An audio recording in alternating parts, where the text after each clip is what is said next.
Good evening, everyone, and welcome to the Brian Crombie Radio Hour. I have a really interesting gentleman to introduce you to tonight who's written really, I think, a wake-up call for Canada. His name is Patrick LeBlond. He is the Associate Professor, the Paul Taylor Chair on Business and Public Policy, and he's written a column, Canada Must Dream Big and Spend More as it Faces U.S. Threats. We might as well, because if we don't, he says, we are going to become the 51st state. Professor LeBlond, welcome to the show, sir. Thank you, Brian. It's a pleasure to be on the show. So we got to spend a lot more? Like, on what? Well, the premise is that the United States have become, in a way, the greatest economic security threat for Canada. And that's really the starting point of all this. This is our neighbor, our close ally, our trade partner. We've got a 5,000, I can't remember, is it kilometer or mile? I can never remember, undefended border between the two of us. And you're saying it's the largest security threat to Canada? Well, right now, if you look at everything that the Trump administration is doing with kind of these tariffs on and off, the threats that are being made, the uncertainty that it's creating for our economy, and there's no end in sight. And certainly, even if we renegotiate the Canada-U.S. Mexico trade agreement, even if we negotiate another deal, Donald Trump has made it very clear that those deals are not worth his signature. Like he doesn't respect them. I mean, Kuzma, the deal that he renegotiated, he said was the greatest trade agreement ever. And then he said it's the stupidest deal. Who was the nutcase that signed it? Exactly. And now he's basically thrown it in the bin, and it doesn't mean anything anymore. So I think we are in a new era. We saw it with what happened with Volodymyr Zelensky of Ukraine and the whole situation there. We're seeing with the dismantling of the U.S. government apparatus. It's not just trying to make it more efficient. It's actually breaking it down and ultimately concentrating all this power within the White House, within the presidency.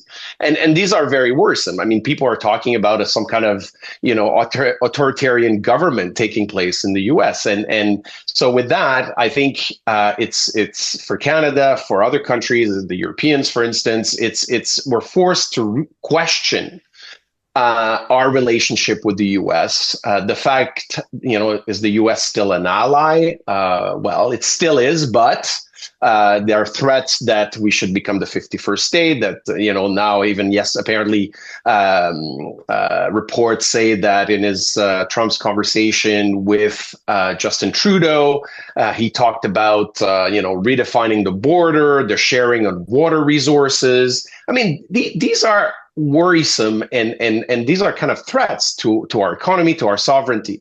So I think we have to manage those on a daily basis, obviously, but we also now have to think long term. And this is something that we should have done a long time ago. We didn't because we were complacent. We had a good relationship with the Americans.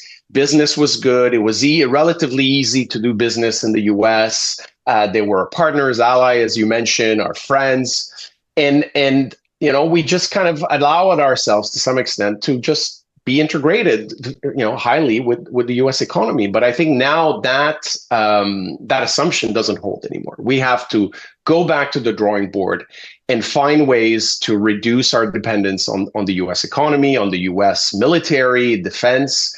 And we got to protect ourselves just in case, right? It's really this idea that, hope for the best, but prepare for the worst. So my call in this column that I did for the Globe and Mail was really to say, okay, well, if we're going to do that, we need first to dream big, which means we know what the solutions are, right? More interprovincial trade, more diversification of our trade beyond the United States, more productivity, a more innovative economy.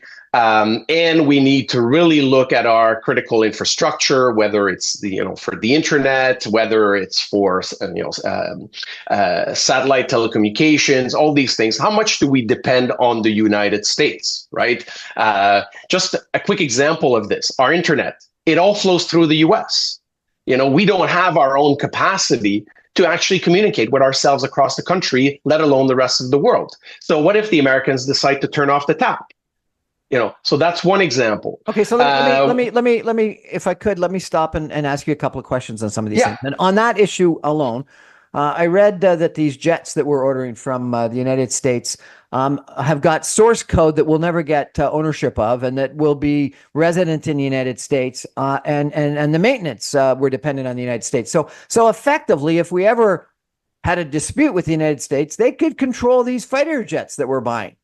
Yes. That's so true. The F-35s that we're buying, apparently I read the same thing, that if, they could, because they control the source code, the same way that Tesla controls its cars, if they decide that you're not running your car, you can't do anything. They just shut it down.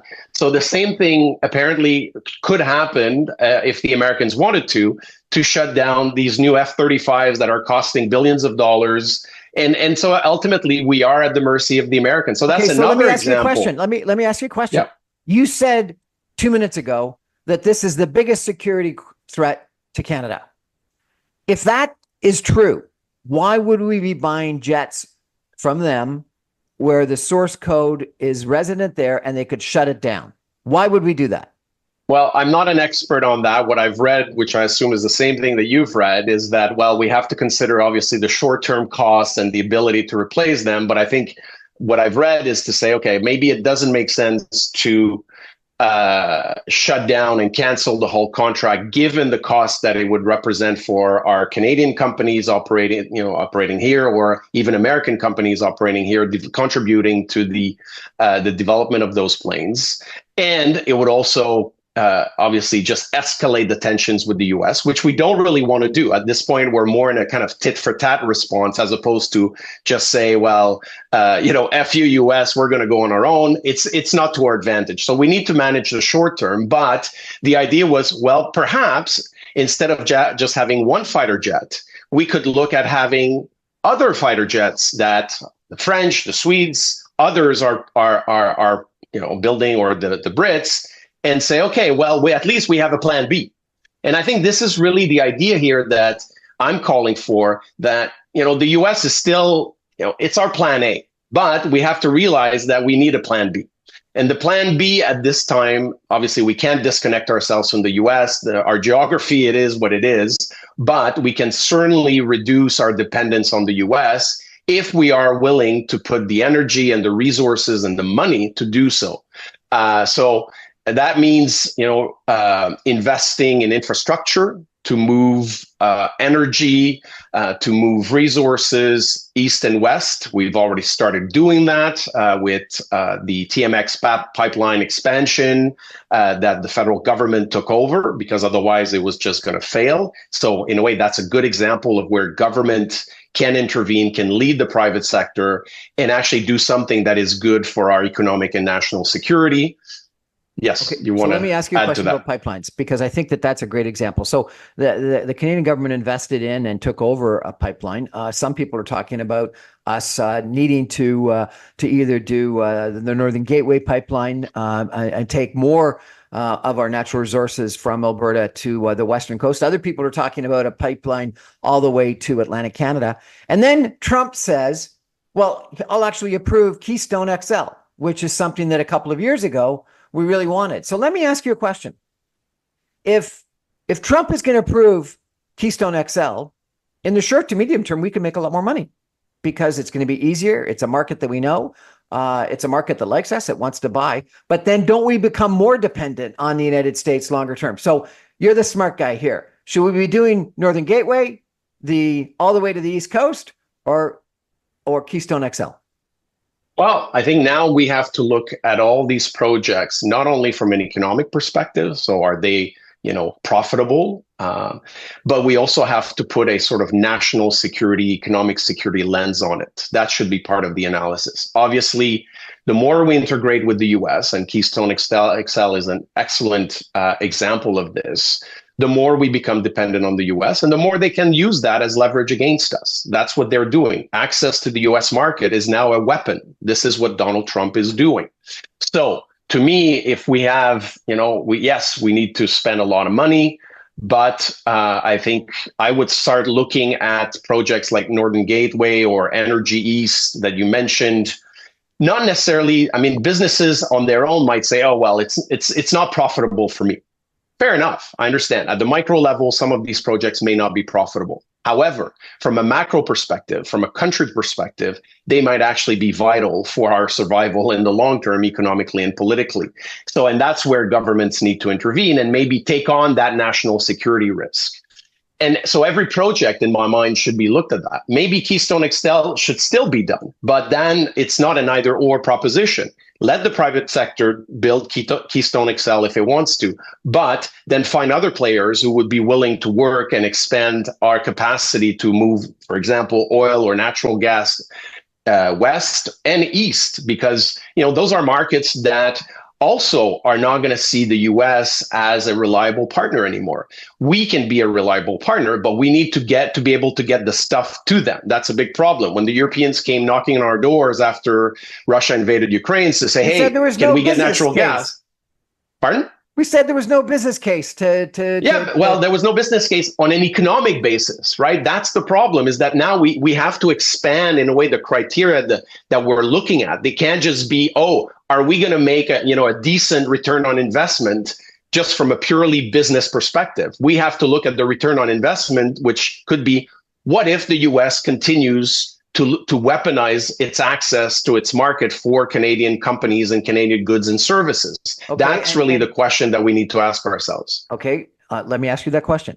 You've seen Donald Trump in action for 4 years previously. You've seen what he said during the campaign, where some people were saying he's a fascist and authoritarian and et cetera. He said that tariff is his favorite word. You've heard his State of the Union address. What do you think? Is he going to weaponize trade for the next 4 years?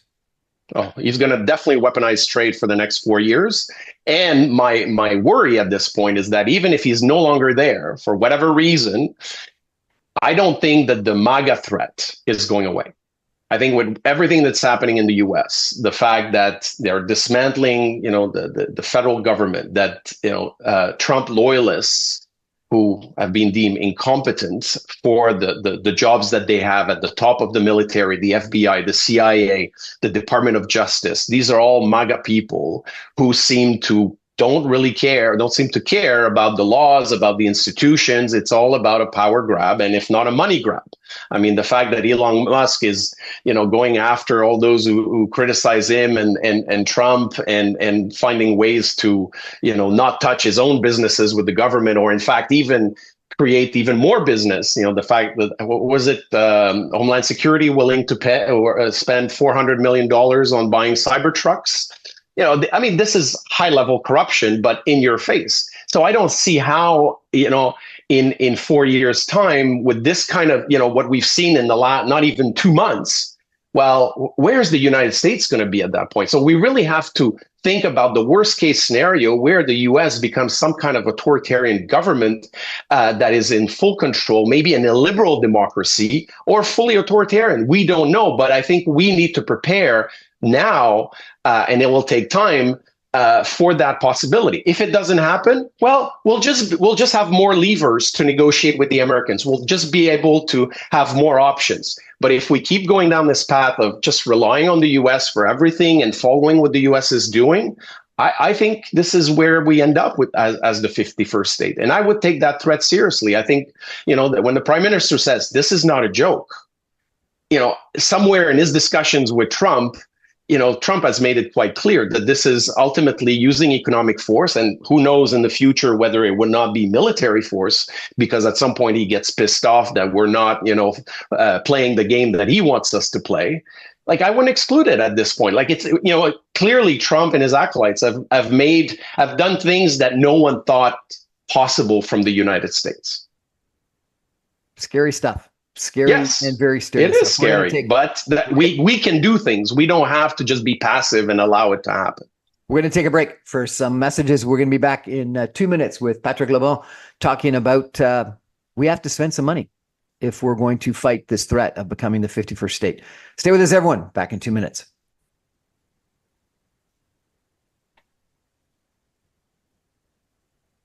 Welcome back, everyone, to the Brian Crombie Radio Hour. My guest tonight is Professor Dr. Patrick LeBlond. He's an associate professor and the chair of business and public policy in the Graduate School of Public and International Affairs at the University of Ottawa. He's a senior fellow at the Center for International Governance Innovation, research fellow at Serrano in Montreal. He's also an affiliated professor of international business at HEC Montreal. He's published extensively on financial and monetary integration, banking regulation, international trade, business government relations, etc. And he's got a really interesting international experience because, sir, you've been a visiting fellow at the European University Institute. You've been a professor in Montreal. You've been a professor in Ottawa. You got a PhD from Columbia, I presume New York.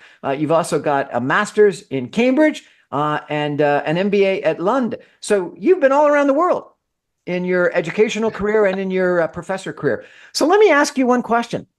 You know, I think back when I was a teenager, Pierre Elliott Trudeau, Justin Trudeau's father, was talking about us having to diversify our trade relations and our trade. Nothing's happened. We've become more integrated with the United States. Why? You know, you've worked internationally. You've been educated internationally.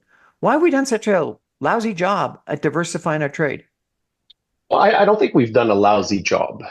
We have to recognize that, you know, the United States is the largest market in the world. It's the richest economy in the world. And, you know, it sits next door to us. So it's just, and they speak the same language that we do. We understand their culture because we watch their movies, their TV shows. We listen to their music. So in that sense, doing business in the US is easy for Canadian businesses, for Canadian people, because, you know, we're in the same time zones. It's, you know, you can drive down, you can fly down a couple of hours. Everything else is more complicated. Going to Europe, going to Asia, going to Latin America, it takes more time. It's a different language, different cultures. So it's a greater investment. So a lot of companies just say, you know what? I'm going to go to the US, and often that's where they stop because, you know, business is good and they don't need to go further. And we grow a little bit complacent. In the 1980s, if you remember, under the Mulroney government, we negotiated the Canada-US Free Trade Agreement because we wanted to secure our access to the United States in exchange for the US having greater access to our resources, especially in terms of energy, because at that point, the US was not a great producer of oil and natural gas. So obviously, this led to a huge integration, which then led to the North American Free Trade Agreement with Mexico. So a lot of sectors, especially the auto sector, but also aviation and others, became highly integrated in North America. And so from a purely efficiency basis, profitability basis, productivity basis, this all made sense. In fact, it reached a point where in the early 2000s, 87% of our merchandise trade in terms of exports went to the United States, right? So almost 100, you know, we were close to 100%. Since then, thankfully, because of various governments have invested in developing new free trade agreements with the rest of the world. So we did, you know, the one with the European Union, which was a major one.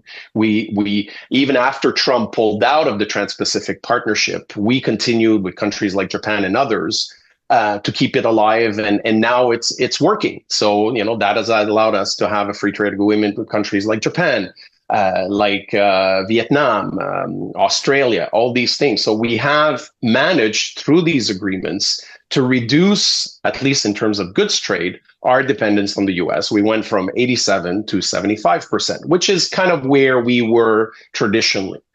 But, you know, going further requires a lot more work because as we gave the examples of Keystone XL versus Northern Gateway or Energy East when it comes to energy infrastructure investments, often the businesses will say, well, you know, the return on investment is much clearer if we go down to the US. Purely on an economic basis, whereas in others, well, it costs more, it might take more time, the markets are less secure because we have to go internationally.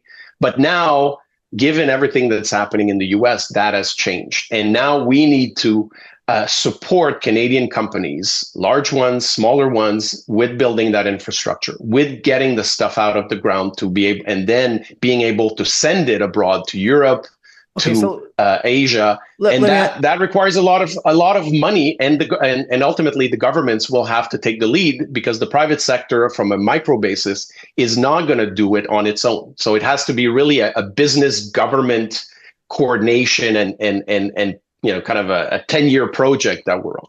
Okay, so let me ask you two questions. I understand that there is a pipeline that brings a lot of the natural gas to Ontario that goes to the United States, goes through Michigan. And, a couple of years ago, the governor of Michigan threatened to cut it off because of concerns about leaks and stuff like that. Economically, it made a lot more sense from a distance standpoint and a topography standpoint to take that pipeline through the United States. Lots of us have probably driven to Western Canada, and instead of going north of Superior, we drove through the United States. So we know that it's a faster, quicker, flatter way to get there. But today, does that make sense? Should we be building that pipeline around north of Superior and spend more money to ensure that we don't have the risk of a pipeline going through the United States? Second of all, we have a situation where we sell a whole bunch of natural gas to the United States and oil in Western Canada, but we buy from the United States in Atlantic Canada. And we're obviously at risk for supply, for heating oil, for natural gas in Atlantic Canada. Should we build a pipeline all the way from Alberta to Atlantic Canada to ensure that we're not dependent on the United States? So, sir, you have argued that we have to spend money. Is that the kind of money we need to spend?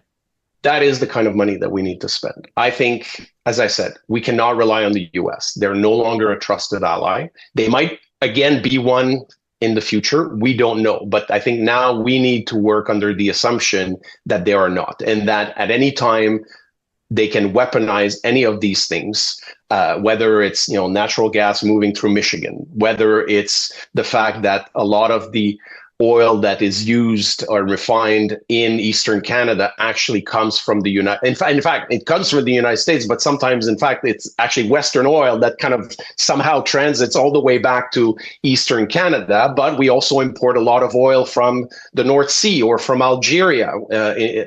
So we really have to ask ourselves: how dependent do we want to be on a country, an administration that is not necessarily friendly to us, not anymore. And this could last more than the next 4 years. So to me, yes, these are the kinds of projects that we have to look under a whole new lens. It cannot just be economic. It has to be in terms of our national economic security. And if it means building a pipeline, north of Superior, then let's do it.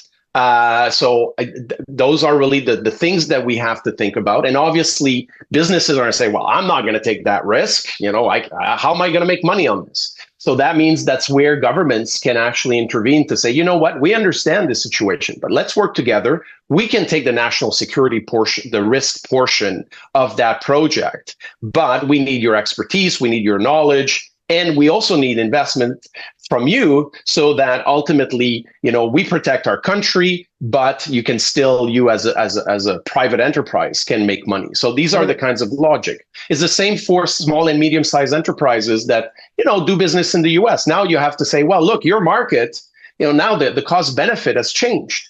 We understand that it's difficult to go to Asia. It's difficult to go to Europe. It's costly. You don't have the bandwidth, the resources and all that. Let us help you. Because the reality is those free trade agreements that we have, they're great. But it's basically, they just open the door. You still have to walk through. You still have to, market your product, your services, networking. And that's, that takes time and it costs money. Well, again, maybe there are things that we can do better. The Trade Commissioner Service of the federal government, they talk about having maybe more of a concierge service where you're really kind of more hand-holding companies and helping them also develop their operations and their know-how at home so that they can actually be effective in exporting to markets beyond the United States. But again, that takes people, that takes money, that takes time. But I think we have no choice. We can't just say, okay, let the market do it, because that's not, people will say, well, I don't have the money to do this. I don't, and I'm just going to basically hope for the best and hope that I can continue doing business in the US. And then, well, if that changes, we'll see. That's often businesses, even though we say they're risk takers, often they are very risk averse. Well, if the US government is increasing your pricing by 25%, maybe that's going to give you some incentive to go and find better markets. Absolutely. Where you can. Absolutely. But I think still that they need help for that. Let me especially to do it quickly. Let me come back to pipelines again, because I think it's a really helpful case study.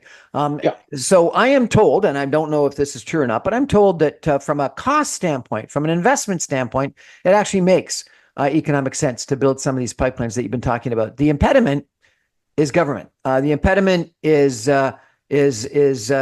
getting the regulatory approvals that take too long and are inconclusive as to whether you're going to get them. So you launch big spending of money, do a whole bunch of studies, and you never know whether you're going to get approved. So regulatory impediments to getting approved. Negotiations with Indigenous people is a big impediment. And frankly, for the East-West pipeline, it was opposition from Quebec. And so therefore, if what we're talking about is something of national security, and we've got issues with regulations and Indigenous negotiations taking the pipeline from Alberta to the West Coast, or those two plus Quebec and taking it to the East Coast, what should the federal government do? Should it do something radical in regards to regulatory impediments?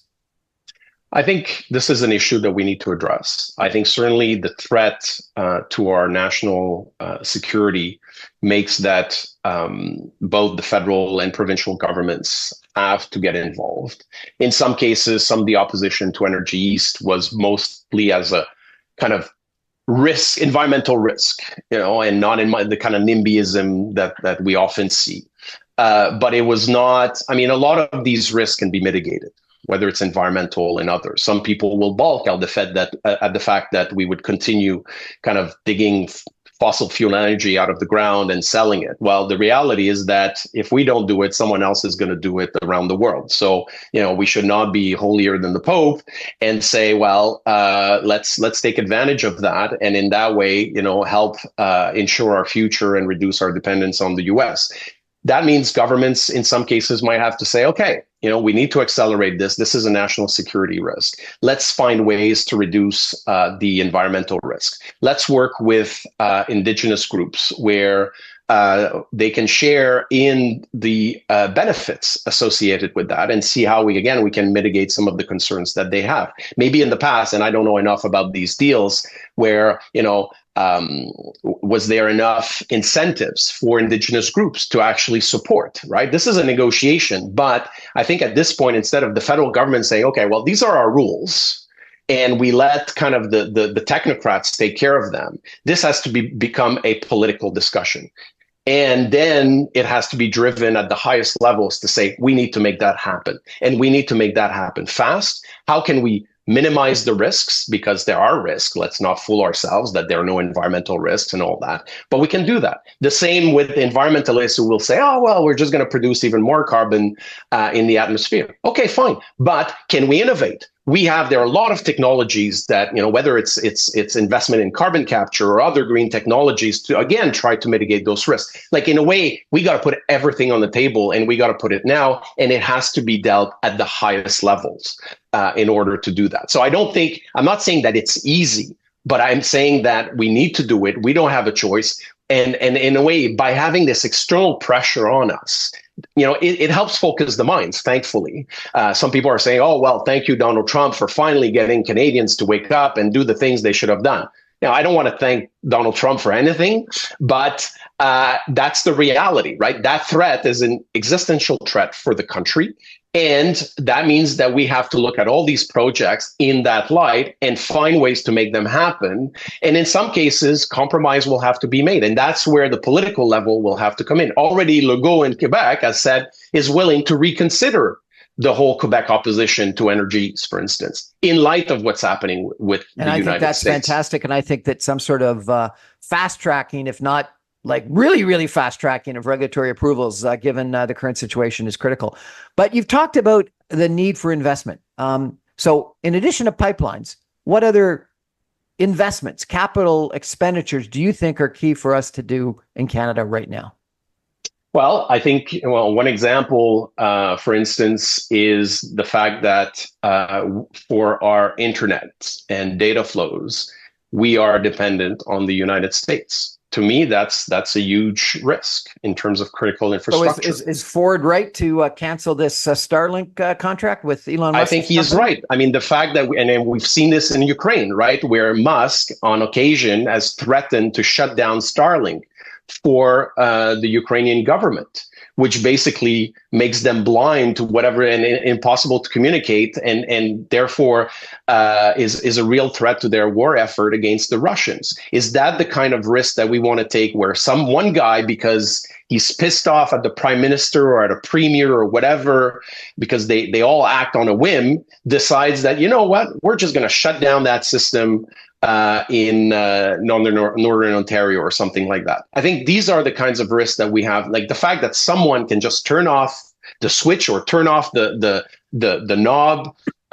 We really have to look at these risks and say, you know what, I'm not saying that we should, in some cases, that we have to, again, cut everything off from the US. But we need like plan Bs and plan Cs. We need alternatives. We need options just in case. It's like with the F-35s. Maybe economically it doesn't make sense right now to cancel the whole thing, but maybe we should start thinking about investing in buying other planes just in case the US decides that we can't fly those planes anymore, right? So this is the kind of thinking that we have to do. And obviously it's inefficient, it's costly, but these are the kinds of investments that we need to make in order to ensure, if everything goes to hell, that our country will still be there in 10, 20 years from now. So if it means building fiber optic cables across the country and then going east, going west,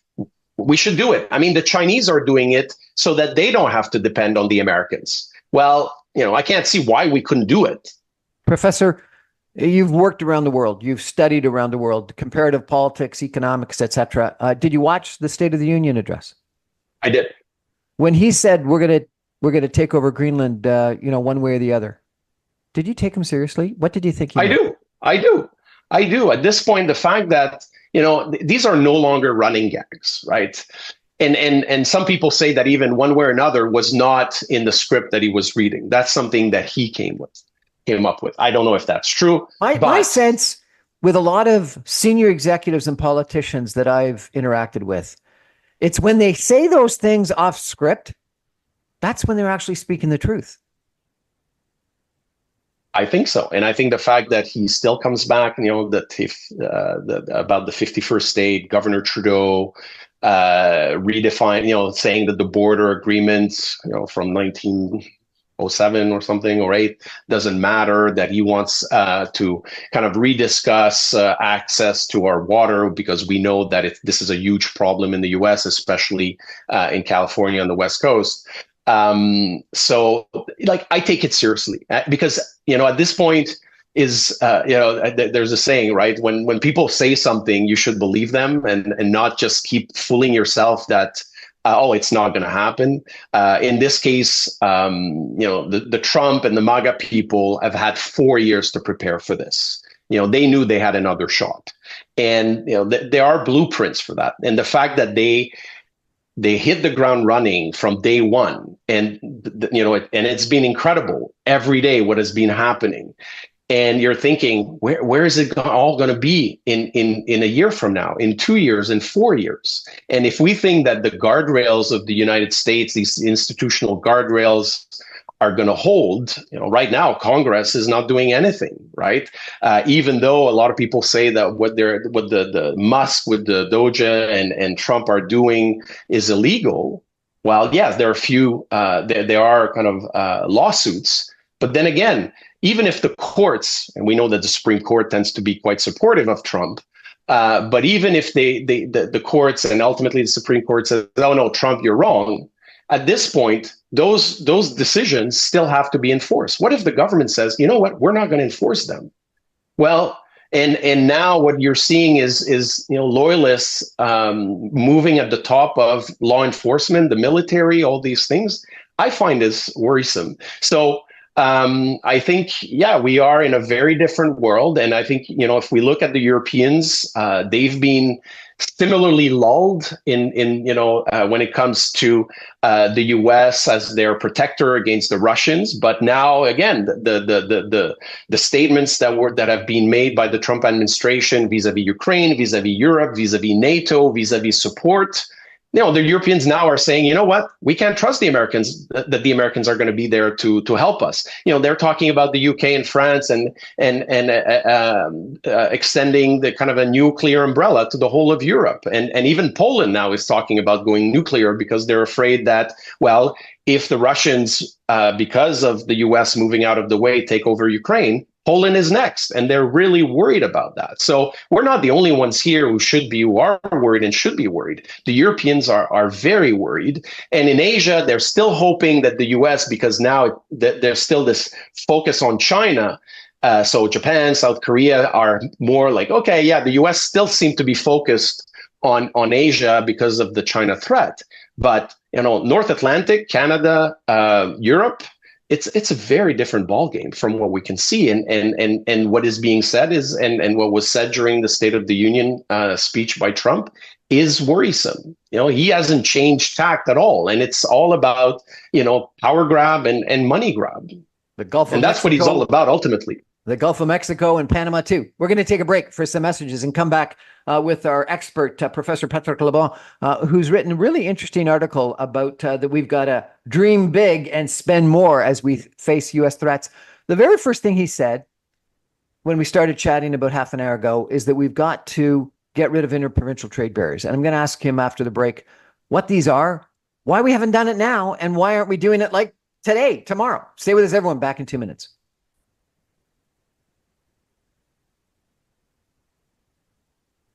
Welcome back, everyone, to the Brian Crombie Radio Hour. My guest tonight is Professor Dr. Patrick LeBlond. He is the Associate Professor and the Paul Telluter Chair on Business and Public Policy at the University of Ottawa. He's written a really interesting column that I recommend you take a look at called Canada Must Dream Big and Spend More as it faces U.S. threats. And he says that we need a giga response to the MAGA threat. Otherwise, we might as well say yes right away to becoming the U.S. 51st state. It's a hard-hitting column, sir, and thank you for writing it and raising everyone's attention to this issue. We've talked about investment in infrastructure, and I think that's critical, and I want to come back to that again if I could, because I think there's some other things that I want to ask you about.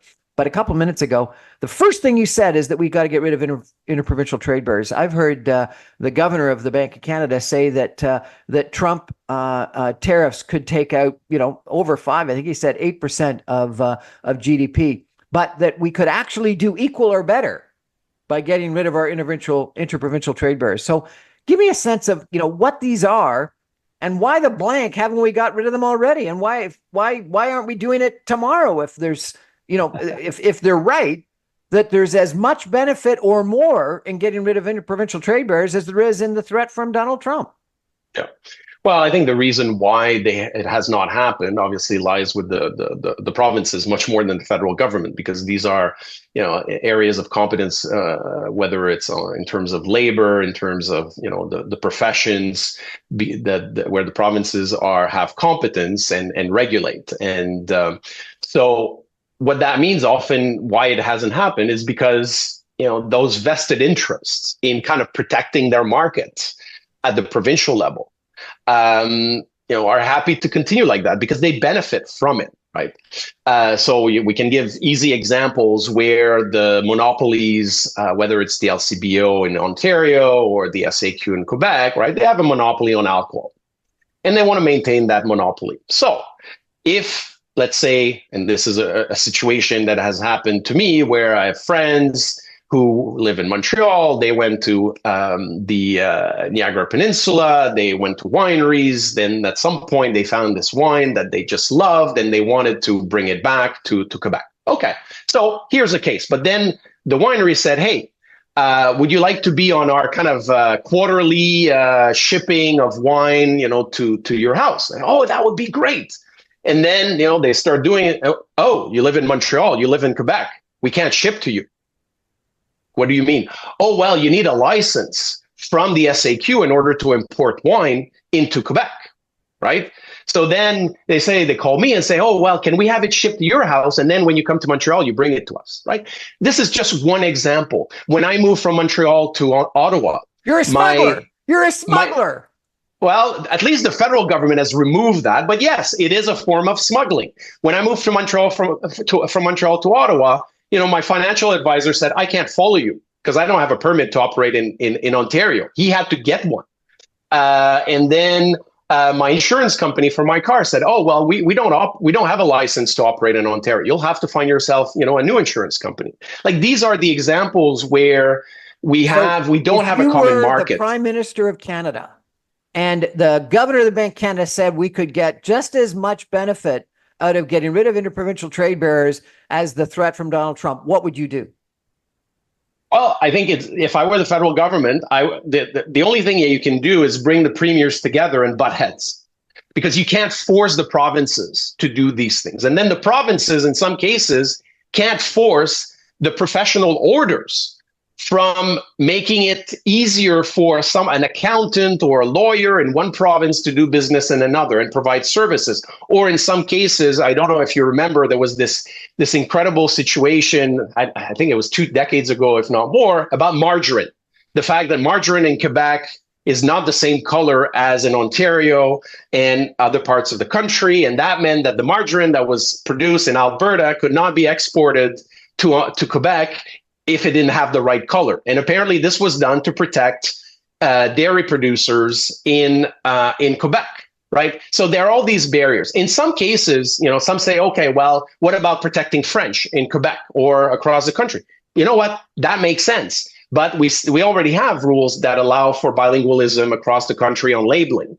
So, but in other cases, these are kind of protectionist measures where premiers have to get together. Again, now the cost-benefit calculation has changed, where we have to say, does it really make sense that we have to force margarine producers in one province to kind of do a whole new batch just for the Quebec market, when ultimately it's just the bloody color that changes? So right? Those are the things where but the federal government can't impose that. It can only kind of butt heads and say, you got to do this, otherwise we're going to lose money. And, but of course, the businesses that stand to lose, or the dairy producers say, oh, no, you can't do that. But then you have to work with them. In some cases, again, the political level will have to make compromise and say, you know what, we're doing this anyways, just, get on with it and just continue doing what you're doing, and everything will be fine. I with respect, if the numbers are right, that the economic benefit is equal to or greater than the threat from Donald Trump, I think that the federal government's got to do more than butt heads. I think they've got to convene a federal provincial council and get them all to agree to do it immediately. And we should. I agree. That's what I mean by butting heads. That and already we've seen movement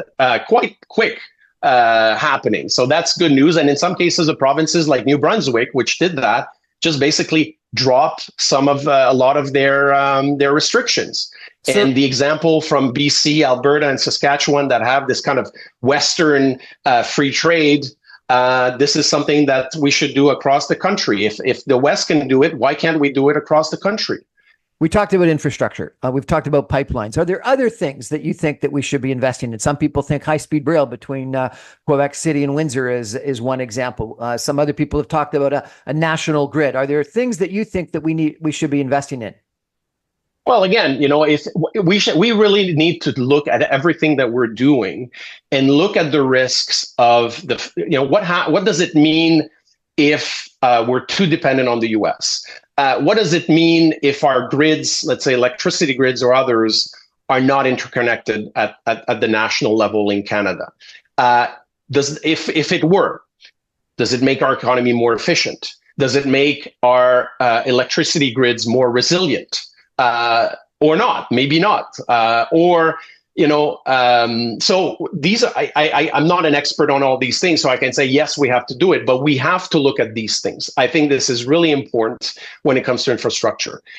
We also need to continue and reconsider our approach to innovation, right? Right now, a lot of the approach to innovation is kind of putting money a little bit here and there, everywhere across the country and all that. Should we be more directed to push for certain technologies? The fact that, to me, when the federal government and the Quebec government decided to put close to $2.5 billion in Telesat's Lightspeed satellite network, which is supposed to compete against Starlink, and which would mean that Canada could have, in a way, its own network and not be dependent on the US. That to me is kind of well thought out money.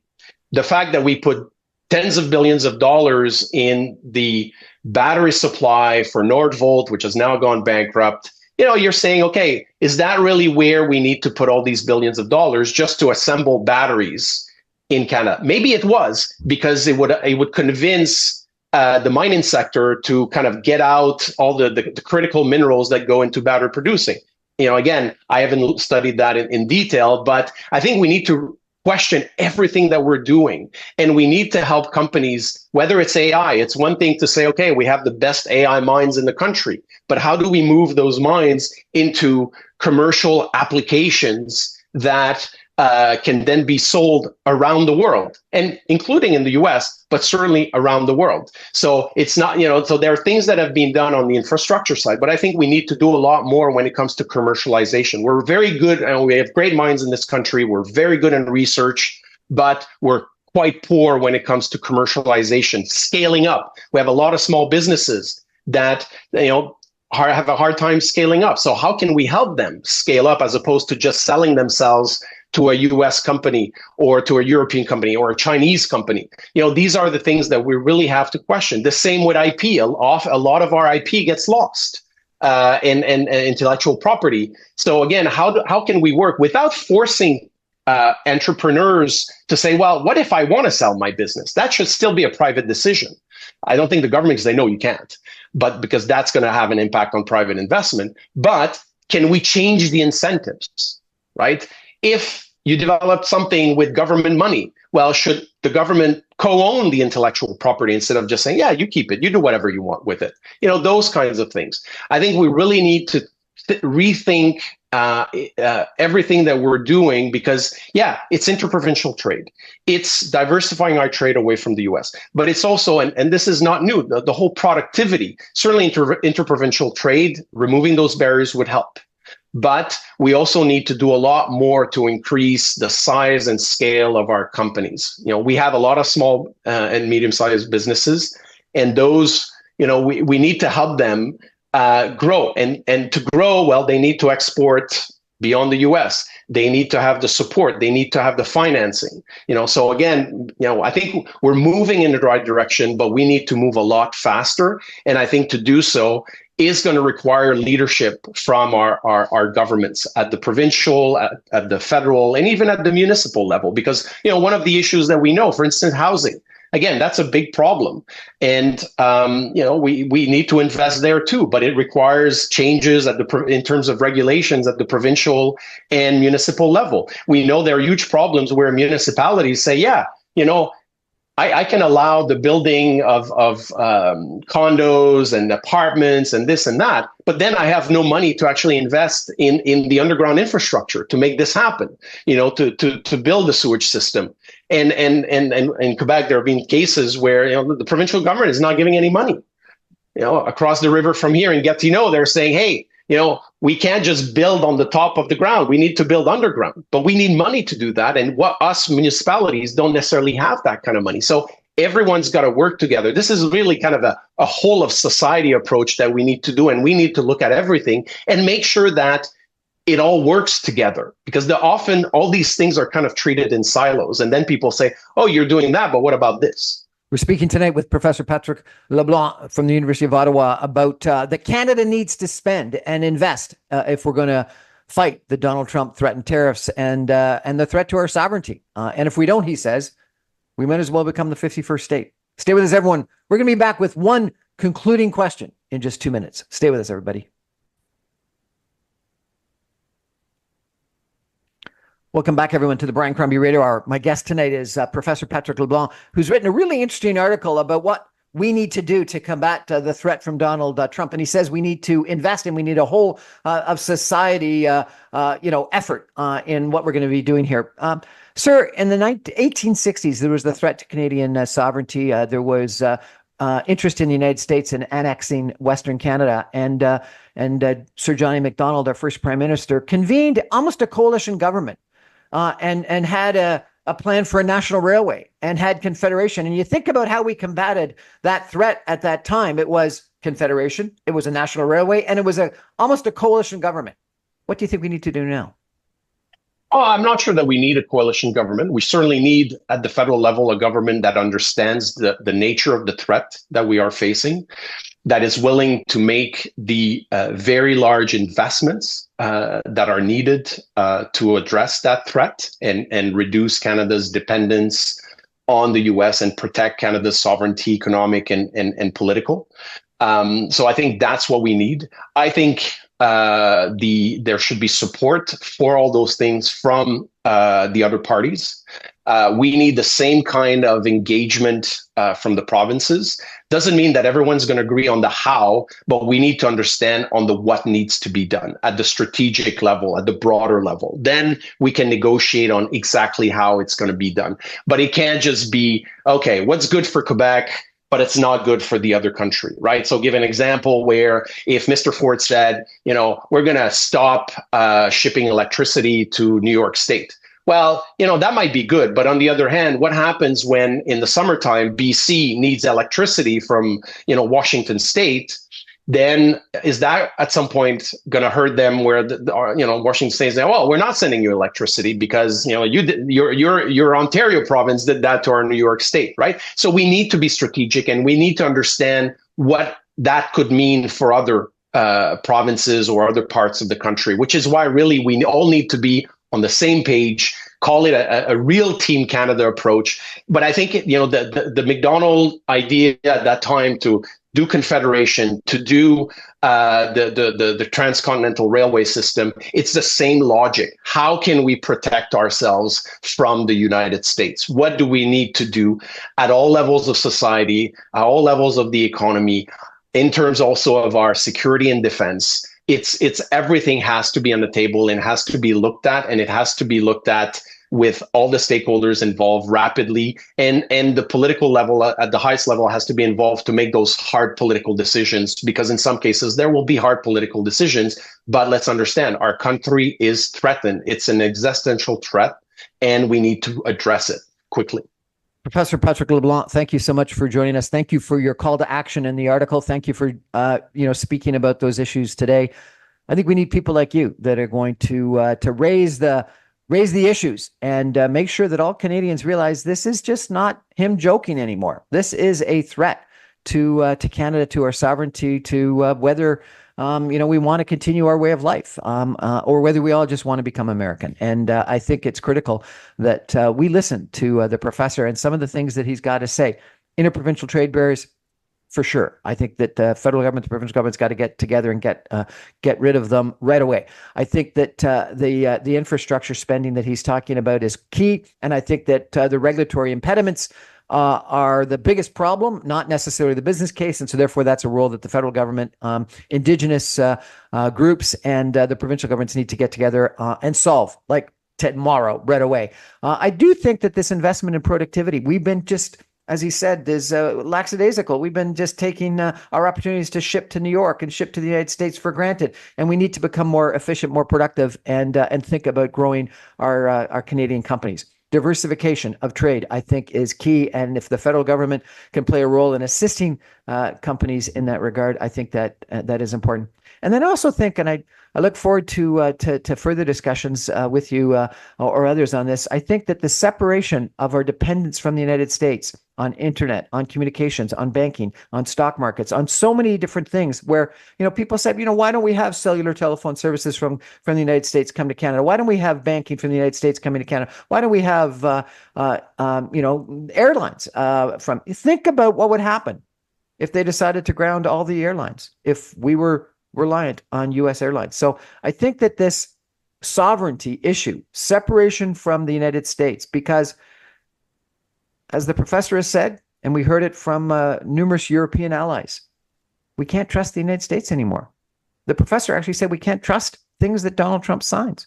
So we got to take this seriously. And Professor, thank you so much for raising the issues and raising our awareness. That's our show for tonight, everybody. Thank you for joining. I remind you, Brian, for having me on the show. Every Monday through Friday at 6 o'clock on 960 AM. You can stream me online at www.saga960am.ca. All my podcasts and videos go up on my website, briancrombie.com, and on social media and on YouTube as soon as the radio show goes to air. Good night. Thank you, sir.